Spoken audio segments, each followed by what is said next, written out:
If the military-industrial complex was given omnicidal hatred and a desire for vengeance and turned into one giant machine, the Fabricator would be exactly that.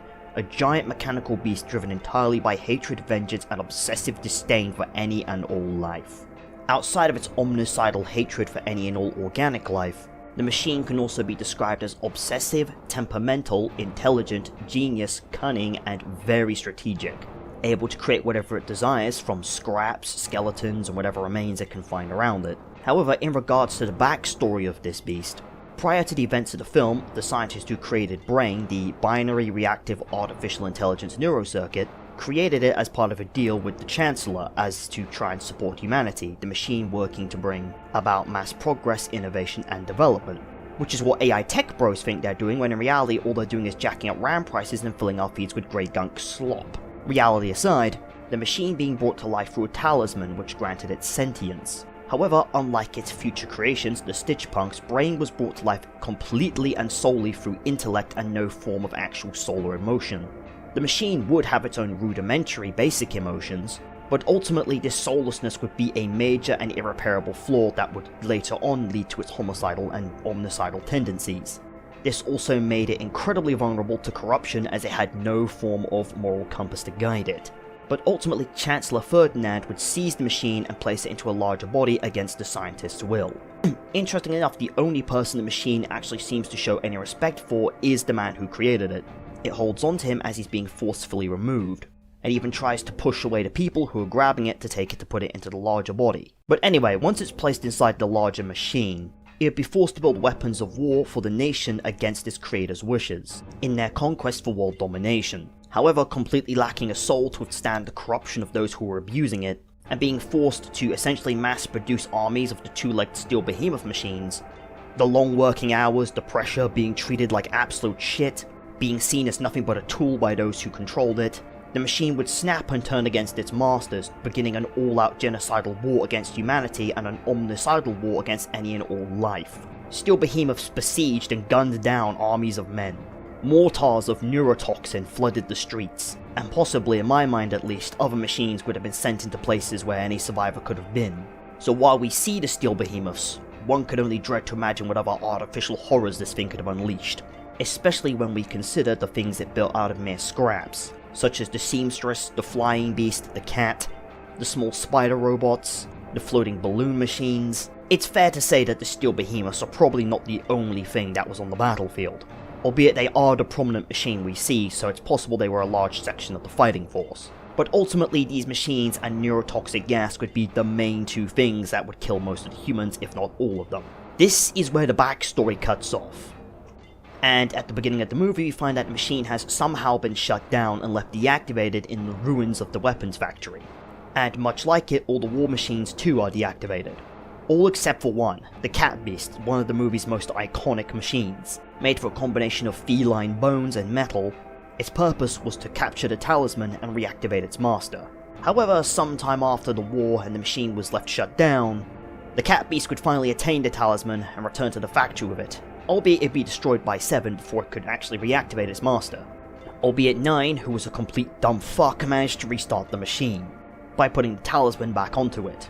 Which brings us to the beginning of the movie's main events. However, I'm not going to sit here and recap the whole movie, instead we're going to move on to talk about other aspects of the machine. Regarding its overall appearance, its initial form, which possessed 2 arms and a single eye, was very ornate and spherical, along with power charges all over its body.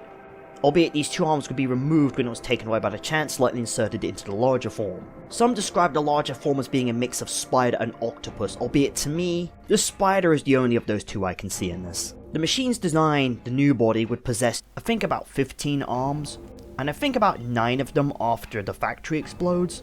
Anyway, some of which equipped with construction tools. Buzzsaw, blowtorch, soldering gun, 3 separate arms extending from the body's frame towards the factory ceiling, and while as of what we see, I could assume that the machine would likely have more tools attached, and with its appearance now to go over its powers and capabilities. In regards to this, it has an exceptionally large range of weapons and tools, allowing it to create machines in its image in any which way it desires. In any faculty that the machine lacks, it can simply produce a small automaton capable of carrying out an action befitting what it desires. Ultimately, this thing can create any and all things in which to capture, destroy, and absorb stitch punks with. It doesn't even matter the quality of the materials it's using, scrap metal, bone, rubble, chunks of metal. None of it really matters. The machine is smart enough to find ways around the weaknesses of the material. Albeit the machine seems to have a weakness to explosive damage, evident from it being damaged in the explosion of the factory, and the mortar shots which did extra damage. But overall, its removal of the talisman and it being used against it is its biggest weakness. This ultimately being what kills the machine as the souls it's absorbed are ripped out of it, which then actually plays a role in the ending as those souls are released and it releases a bunch of microbes through the rain, which instills life on Earth once again. Moving on from that to the machine's personality, it was born exclusively from the scientist's intellect alone with no actual soul. It possessed extremely high intelligence and incredible capabilities for creation and engineering. However, after going insane, outside of just being omnicidal, it'd be temperamental and obsessive. An example of this is when it's given the head of the winged beast by one of its robots. It looks down on it and then crushes it and screams in pure frustration. So it's very evident that the machine does feel emotion. Albeit lacking a soul means it has no moral compass. But interestingly enough, because it has no soul, it appears to rely on the souls of the stitch punks as a power source. That or it's an envious, hatred-driven, futile attempt to wipe out what is left of humanity. Or possibly even an attempt to create a soul for itself by consuming all 9 stitch punks. In regards to the emotional range of this machine, it very clearly feels pain from being blown up, a desire for revenge, which is what caused it to go on its massacre in the first place, anger when it crushes the severed head, fear, which we briefly see just before the building explodes, hatred, which is the main thing driving it, and even some form of sentimentality. Considering the scientist who created it is the only person who treated it with any respect, that's probably why he's the last survivor at the beginning of the movie. But ultimately, he would sacrifice his life to give 9, the final stitch punk, a piece of his soul, via the very same talisman he used to give the machine life.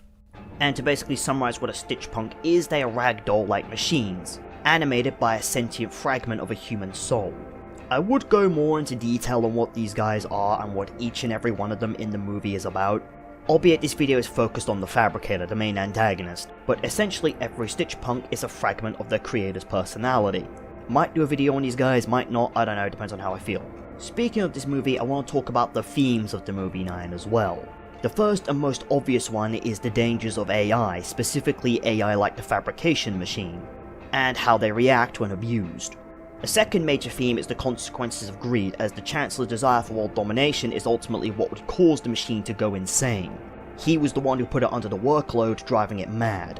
Another is the horror of war, specifically the complete inhumanity and cruelty of it, which when I think about it is fitting for the antagonist to be a machine, something completely inhuman, which is obviously fitting, machine, lack of humanity, etc. Another theme present throughout the movie is hope and perseverance, which is evident from the stitch punks doing absolutely everything they can to survive, and the ending where the souls are set free from the talisman, which brings life back into the world. And redemption is a sub-theme given one's entire arc. But overall, those are the themes I could identify off the top of my head. Also, another thing to note is, to a degree, the machine itself reminds me of Am from I Have No Mouth and I Must Scream, albeit less sadistic and more murderous. In fact, the more I think about it, the more it reminds me of the Allied Master Computer. Really, the only difference between the Fabricator and the Master Computer is scale and a bit of personality, and also appearance.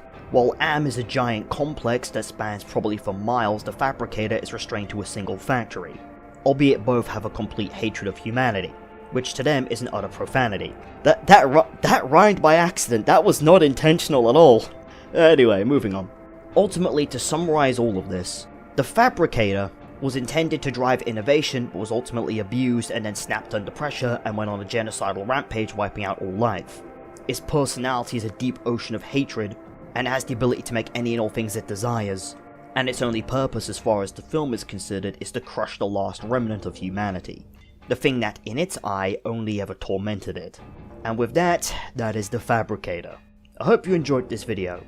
Discord link in the description if you like my videos. Could you try out that new hype feature to help my videos get seen? I'd appreciate that. If you like this video or know people who enjoy the movie 9, I'd appreciate if you showed this to them, I think they're gonna like it too. Anyway, that's all I have to say.